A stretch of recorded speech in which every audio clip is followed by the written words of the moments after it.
back again. Another installment of What the Hell is Flicker Street? Well, I think I've answered that fairly adequately in the last several chapters here of this video series. It's something that I really would like to put out into the world in some kind of finished form before we all succumb to the apocalypse. And I just don't know if that's going to happen or not. But I'm writing on it every day, and every day I have new ideas. Every day, new characters come into my head. Other things reveal themselves to me that I had not anticipated about the characters. Today, I mailed my eBay orders, as I do once or twice a week. There's a post office near my house. And after I mail them, I usually go over to the Subway and have a veggie wrap and some tea or Diet Coke. I know this all sounds very prosaic here. And then I'll write, and things flow very freely. You can do a lot of things in that milieu, just kind of solitary, and I enjoy that. Some of my best work's been done over the years that way in college campuses and coffee houses and various other places, and this is one that I'm currently enjoying. Today I drew a map of a part of Hallmark called, I'm not really sure what the neighborhood is called exactly yet, if it has a name, but basically it's a place called Renova Plaza. And Renova Plaza is a plaza that was constructed by Benjamin Renova, probably in the early 1960s-ish. He was relatively young. He was the heir to a fortune. His father was a banker, and but he came from humble beginnings because his father was the grandson of little Guillermo del Toro. No, just kidding. Guillermo Renova, who was a guide with Ewan Cromwell when he and the Dutch settlers descended from the Exodesians, staked their claim and founded Hallmark, the city, in 1887. So Guillermo, came into some good fortune. His son came into some even better fortune. And then John Philip Renova, founded the banking empire. He was dead by the 1960s, though, and his son Ben taken over. Ben had the plaza built around the bank, renovated the bank, and in the same neighborhood, his father had also been in charge of building a hospital, and it became the preeminent hospital in Hallmark. His mother was a Van Hoek, one of those Dutch settlers' families, and so they named the hospital Van Hoek General Hospital. And I had to work General Hospital in there somewhere. And Van Hoek has various parts. It has 8 floors, parking deck, a front lot, an ER, obviously, and a front entrance. It has a little place over here called, I believe it's called Vanessa Family Medicine. And it was named that. That wasn't the original name of it, but it was renamed when Ben Renova's wife, Vanessa, was killed, actually right after they were married, on their wedding day. And the place where the people who killed her had initially attacked Ben several months later and destroyed part of the hospital and the bank. That place is where they built the uh, Vanessa Children's Hospital.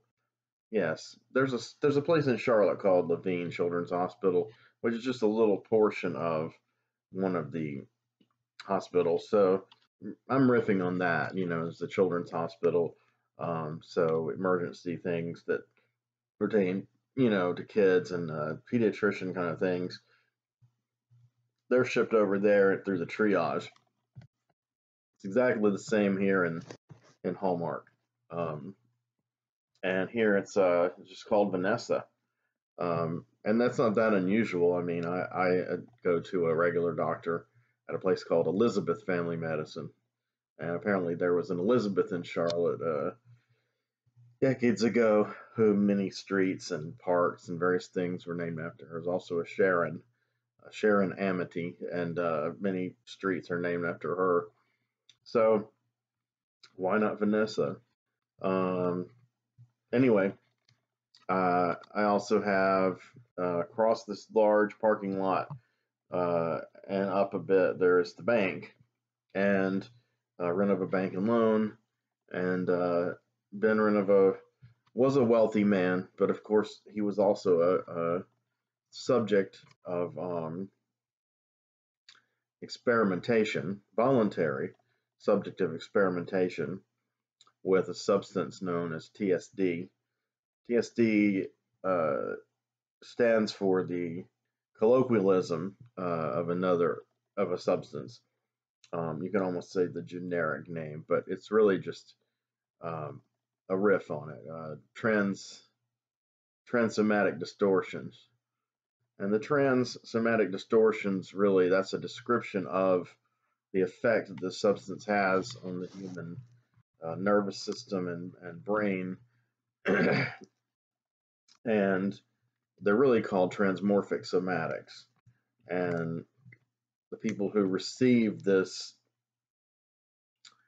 enhancement, it can be an enhancement, it can be a hindrance, um, are known usually as either somatics or recombinants. Somatics are kind of the ones who are under observation, who are uh, suffered deleterious effects from the TSD, application, and those who are considered, I guess, more successful um, test subjects will be called recombinants because their DNA has been resequenced to create the center of the brain that uh, regulates certain kinds of abilities. And then in others, it's like a hormonal thing, like a hormonal and muscle tissue building. This all has to do with the fact that this technology comes down a few generations from the Omegans or the Omega Cethans, and their whole thing, the way their technology has evolved, is that it's organic. So much of it is organic. In other words, it's of the earth. Well, they're not on Earth, but you know what I mean. It's of the planet itself, which is living, of course, and just as ours is living, and they have created buildings and shelter over a period of thousands of years using this kind of clone genetic regenerative technology or generative technology. Um, when they mastered space travel, which again was millennia ago, um, they began building their ships with this material. So their ships began having living matter. And finally, the, well, I don't think you could call it a mothership because of what I'm about to describe. Mothership, fathership, I don't know. Basically, there's a large large. It's a city basically, and it's a very large ship and a vessel that can travel through interstellar space or through extra dimensional space. Um, and the prow of the craft, the ship, is a heavily phallic shape, and the there's something that's kind of mounted behind and above it, where people can look out. The pilots who are piloting this in a very interesting way. I mean, they're linking in their own nervous systems to the nervous system of this ship, um, and there's an object that comes below their orb in which they are piloting from, and that object has a passageway, an aperture into an energy field, which is kind of radiating outward. And of course, that is more of a female, um, a vagina-like orifice, more or less. So this thing is a sensual, sexual living ship, and it is called the Hemiopolis Fractorium. The Hemiopolis Fractorium has lived quite a long time. There may have been more than one. They may have grown more. Um, the current one has been around for a while, and it's the preeminent kind of exploratory vessel of the Omega Cetans. So anyway, a lot of this organic technology and technology that causes generation, regeneration, or if used badly, degeneration of cellular structure and DNA. This technology has made its way down into this substance known as PSD, and a lot of other elements have been involved too. As I mentioned before, oh, I'm shaking. In the last video, the Pisceans were enemies, eternal enemies of the Omegans, but essentially you had two races that were so advanced and so decadent, yet still wanted to conquer the universe, so to speak, but their conquests were different than the kind of conquests that we're used to seeing and the kind that have gone on our planet. Their conquests are more of a cultural, sociocultural, technological bent. In other words, they want to rule over these areas and oversee them, but they're essentially enriching the planets in which they stake their claim. So, if say the Omega Cetans stake their claim on a planet, and then the Pisceans are upset they had their eye on the planet, the two of them have this kind of détente, for a while, and then it kind of escalates though back into this kind of Cold War scenario, and finally, of course, they do not engage in battle on any kind of physical level. There is some telepathic, telekinetic conflict, tension back and forth, but essentially, that's when what they call the soft conquest takes place, and that's when the two races unite and create life that will be kind of a companion, a silent and hidden companion to the native creatures of that planet. On Earth, the Exodesians are the race that evolved that way. So they are part Omegan, part Piscean. The Pisceans are where the dark alchemy and dark magics, which drew energy from these extraordinarily long-lived beings called presences, comes from. Let's talk a minute about the presences. So, millions of years ago, the first presence that was known was called and hopefully I can pronounce my own character's name correctly if you want to call it a character. Quacon. I believe it's Quaqueln.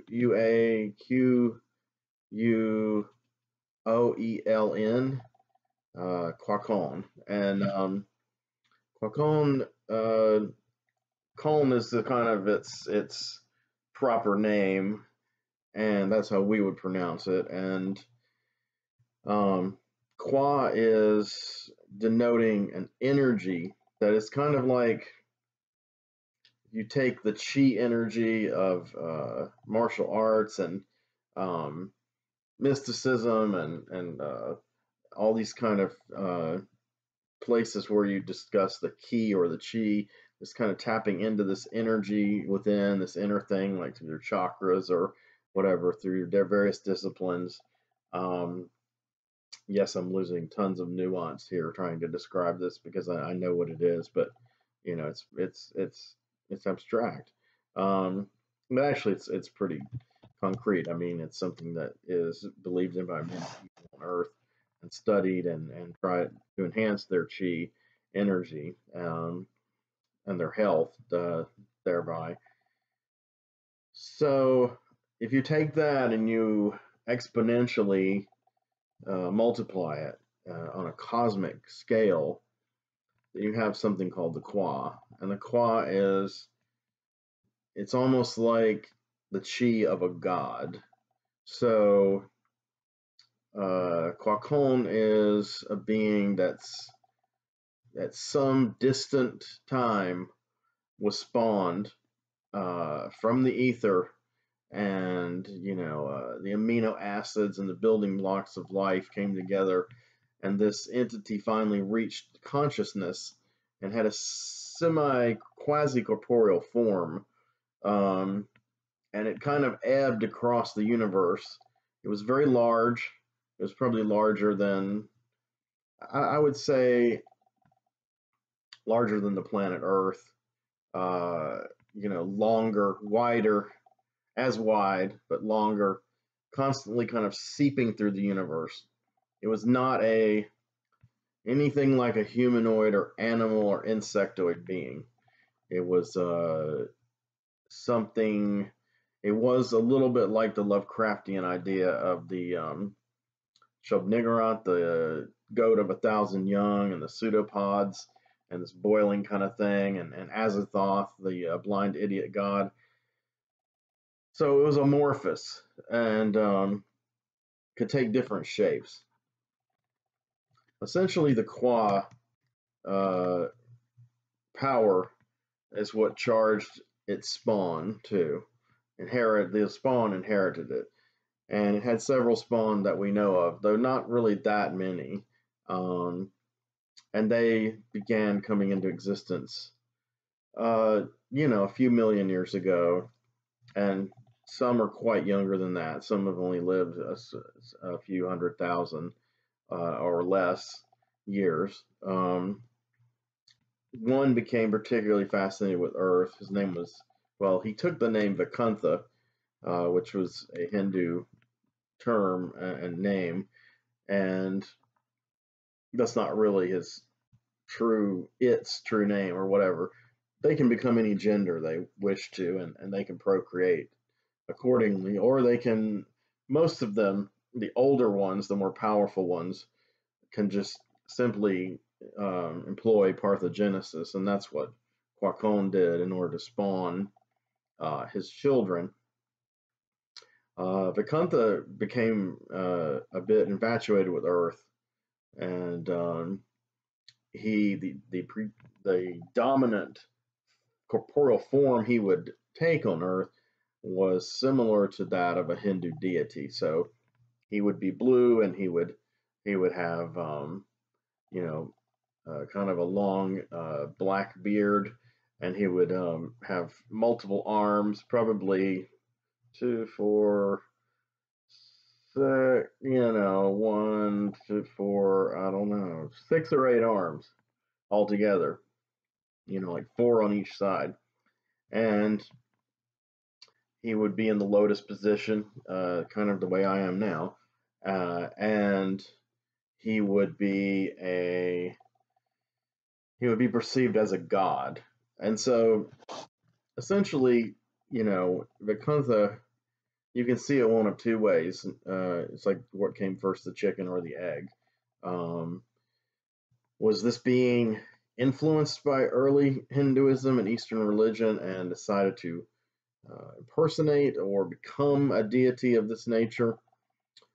Or is he the source of those legends? And he's really what's behind, Brahman and Vishnu and Shiva, etc. And of course, that's a living religion, currently still extant. So, obviously, Marvel Comics ran into this when they depicted some Hindu deities. Obviously, this idea is offensive to a lot of people, but I'm an atheist, so I don't believe any of these deities exist per se. And if they do, there's a plethora of them, not just one. I'm not a monotheist at all. But that's just me. In my story, I don't take a particular stand and I don't espouse an absolute truth as far as religion, but there is that element of cosmic horror that kind of has influenced me, and this is probably the major and possibly only real influence I've gotten from H.P. Lovecraft and that kind of fiction is that kind of indifferent cosmos, indifferent to the fate of man and um, infinite and dwarfing our petty concerns. And what can we do in the face of that? Very little. Um, so, in my story, people of Earth say they're a lot better off if the presences do not make themselves known on this planet, do not notice us.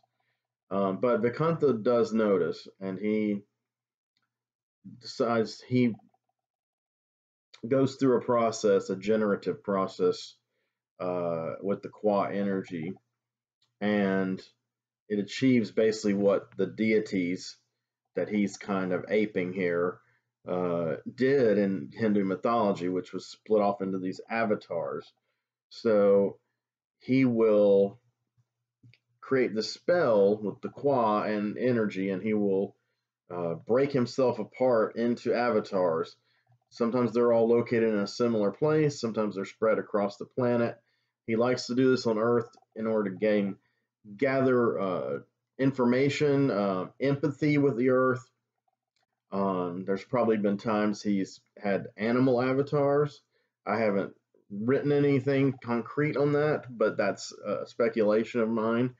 But he's definitely had human avatars throughout, for as long as humans and any related um, species, genus, whatever, like Homo sapiens, etc., have existed. And definitely as long as they've had culture. So, Vakuntha would periodically pop up, and when he did this, he would erase his own memory. So he would not know that he was these beings. And each of these beings would come with this whole kind of backstory as though they lived that way, and they were varying age. Sometimes they could be old, middle aged, adult, young, or even a child, and then actually grow up, depending on how long that the avatars remained apart from the host.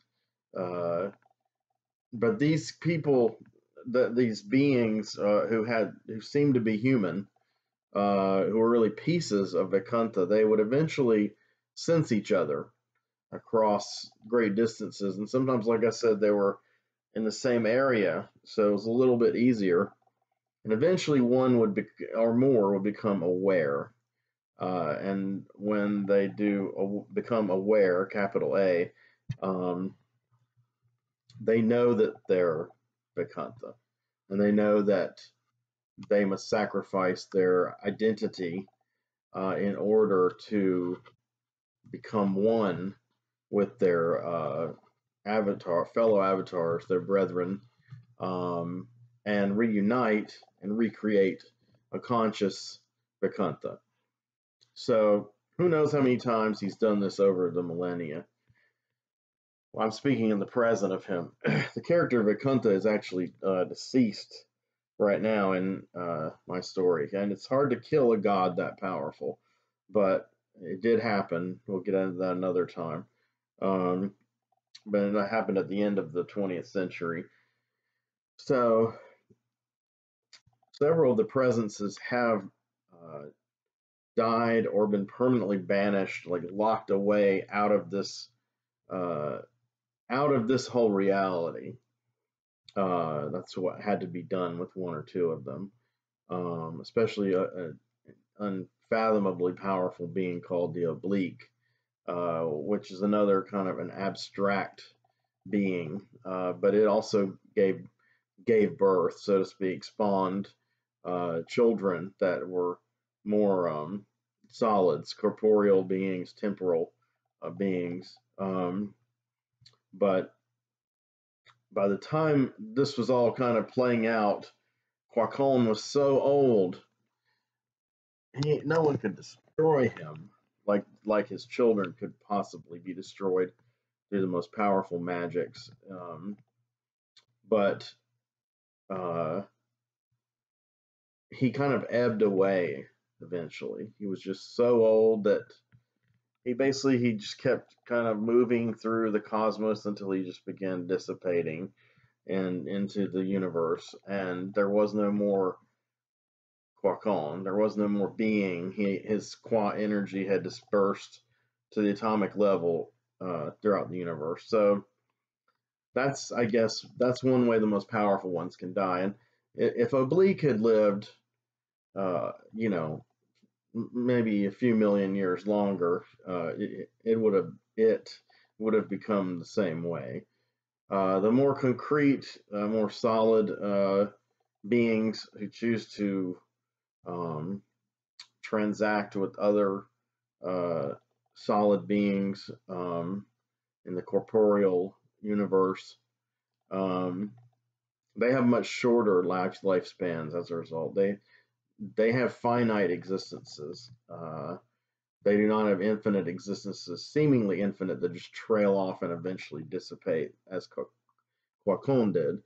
Um, so Vakunta is of that nature, and there are some others, and there's an incredibly young, well, by their standards, incredibly young presence, the youngest presence of all, and that's called Eos, or Eos Incarnata. And there's also Eos Abstracta, and Eos Abstracta is kind of a semi corporeal being that's occasionally even semi humanoid shaped or animal shaped, and also kind of a semi abstract. Um, but it can form itself into anything, of course, and it isn't it. Um, but Eos Incarnata is kind of the fully realized when it's in a corporeal form, and it can take whatever shape of whatever being, kind of creature that exists on a particular planet. So, our planet that obviously would be the animal kingdom and insects and avians, etc., aquatic creatures. Who knows what he could be? There could be a fish in your bowl, and it could be Eos. And so Eos is, because it's young. It's young. He. I keep saying he and it alternatively. I apologize, but Eos is like a child. Their span is so long that even though he's lived far longer than any of us will ever live, he is still a child by the standards of the presences. And so uh, he's a bit headstrong, he's a bit stubborn, rebellious. He has these traits. I wouldn't say they're on the same, uh, they're expressed in the same kind of banal, mundane fashion, at least to cosmic beings, as we express those emotions and tendencies and personality character traits. Um, it's quite different, but the thing is, those streaks are there. It's a living being, and it's a living being that is young and imposing its will on the universe, kind of like a baby going through the oral, anal, phallic, whatever stages. I may have some of those wrong, but it goes through those stages of imposing its will on its environment in order to gain uh, control and independence, and eventually, obviously, adulthood, and et cetera, et cetera. And then, of course, as a race, maturation that dominates and masters its environment and builds cities and transportation and a culture on a massive scale, all of which has happened on Earth, which humans have done. And animals, to a much smaller or more or different degree, have done the same thing, but have been limited either by physical ability to uh, create massive change through their hands, or brain capacity to think on a higher scale. However, on an inner level, are humans more evolved than animals, spiritually or in some way? I don't answer that question. I don't answer that question in my stories any more than I could answer it in reality. Um, However, I do pose it in my stories, and just like I pose it in reality, because I am I am into animal rights and animal liberation and veganism. I'm not a vegan. I'm a vegetarian. I'm kind of slouching toward lazily toward veganism, but I'm not to impose my own will on others. That's not my deal. But I definitely can express my own um, ideologies through my art, um, and that does come out, and that's probably the best way to do so. At least for a person like me, I'm not. I'm an activist in my mind and often on paper or cyber paper, e-paper, but um, I'm not probably the kind of person that's going to be out in the streets, um, lobbing the Molotov cocktails and screaming "Viva la Revolucion," even though my heart is with those people. And basically, a lot of the themes that I'm realizing that Flicker Street is built on is this constant cycle. It's like about life itself, and isn't all art essentially about life itself, and preservation of life, propagation of life, sex, which is procreation, which is continuing the species, um, you know, immortality, reaching for immortality, and your immortality is assured though through your seed and through your next generations.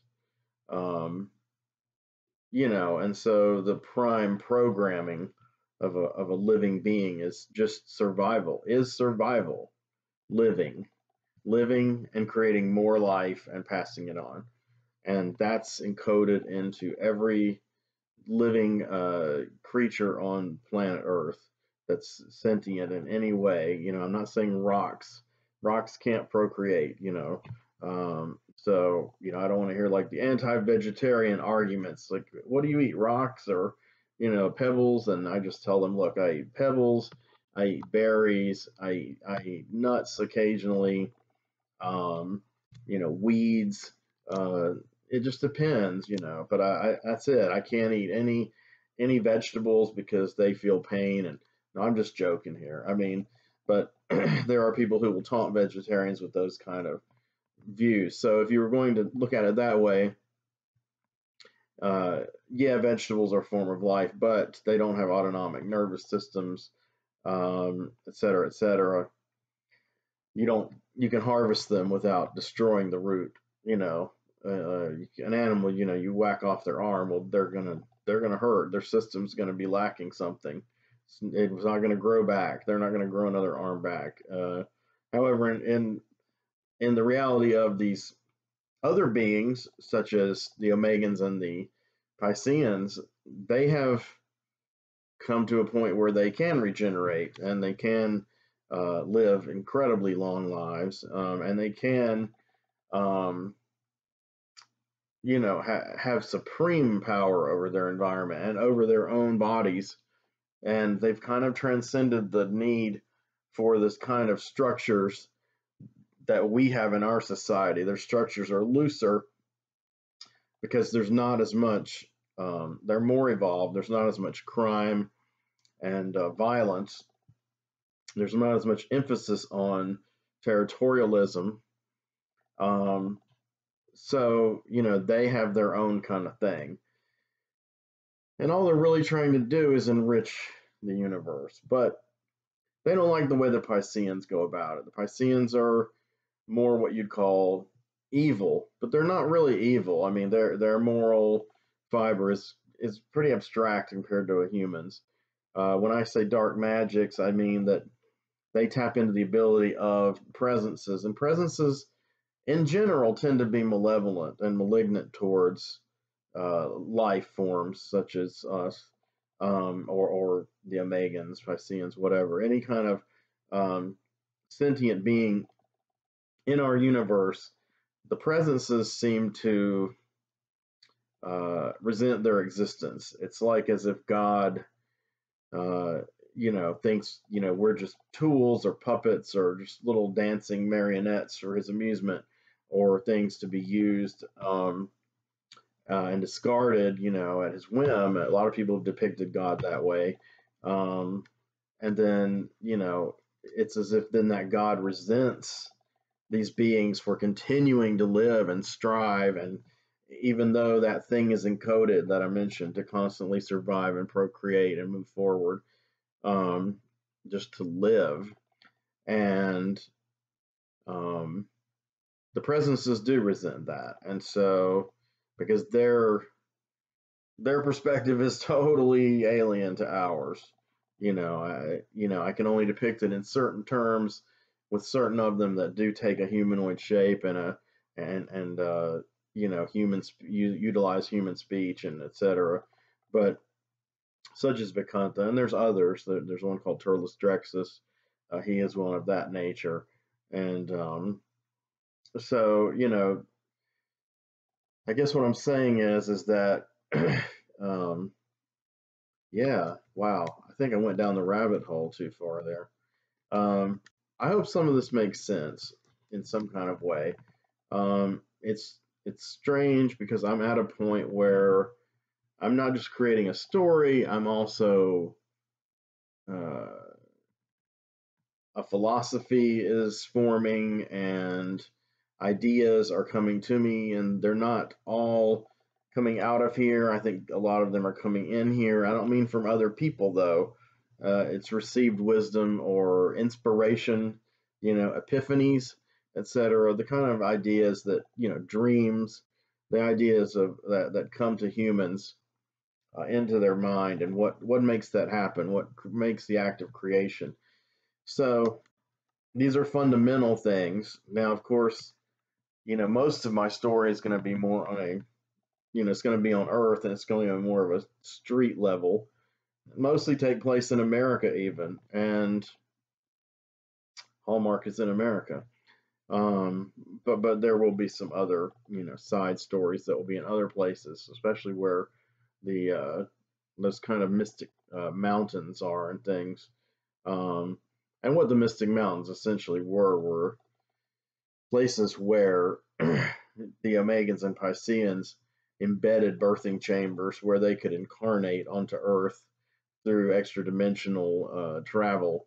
And that's how they do it. New bodies when they come here, and then they shrivel up and return into their other thing, the Hemiopolis Fractorium was an excellent device for, if you want to call it a device, was an excellent vessel for um, continuing the soft conquests, because it could put forth a lot of these, it could store these beings, these people, in their consciousness, and then it could kind of regurgitate or send out them into a place where there is a birthing chamber that they've established there, and come out in a physical body on that world. And when that use is over, with, then they can retreat and abandon that body and return.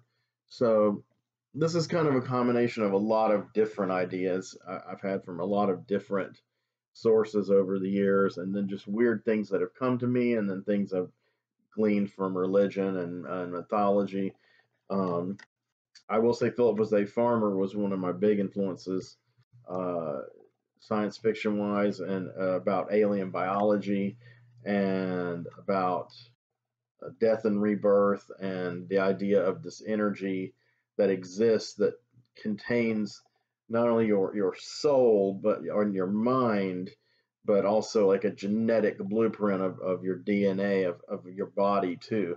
And in the Riverworld series, that's how these characters are able to be reincarnated from all eras of Earth's history, and also how they're able to then die on Riverworld and resurrected, who knows how many miles down the river again, because they have this their core, which he calls a ka or a wathan, and obviously, I said qua was an energy that was used by, or that was within the presences.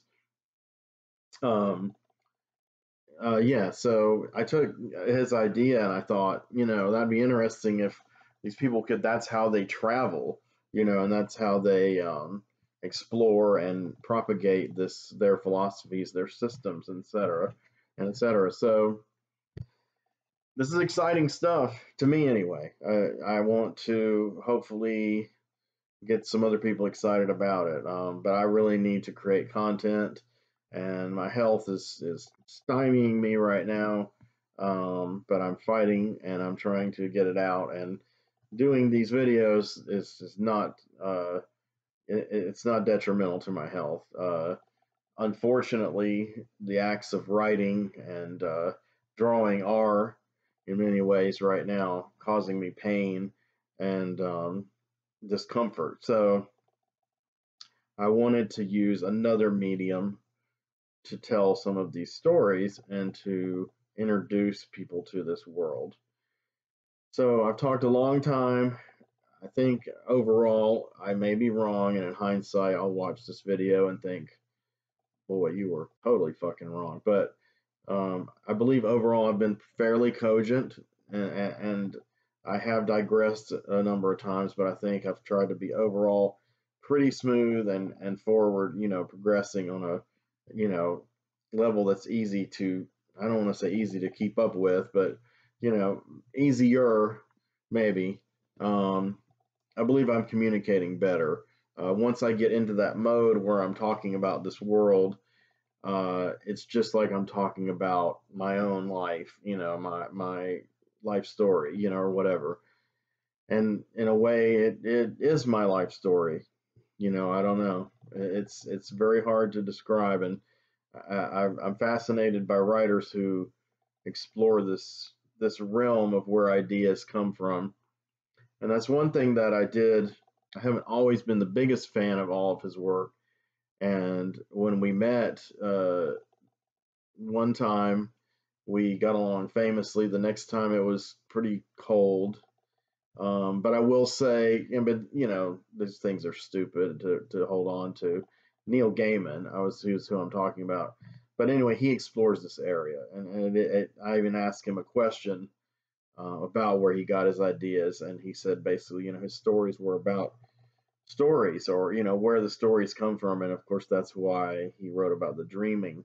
And in the dreaming, there's all these books that never were written, but exist in someone's mind, um, so which is all kind of starting to cross over into Jorge Luis Borges ideas and all that kind of stuff.